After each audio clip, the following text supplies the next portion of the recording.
How to enable share button on a Facebook post. Hello everyone, welcome back to our channel. So let's dive right in without wasting any time. Also make sure to watch this video till the end. Before starting the video, make sure to update Facebook to the latest version. Then open a Facebook on a device. Now simply go to your profile or simply tap on three dots at the top right corner and tap on the profile name. Now scroll down.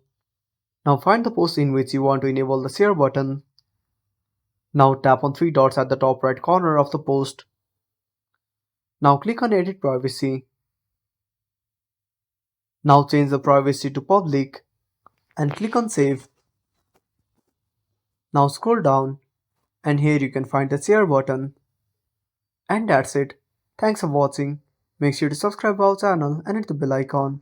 See you in the next video.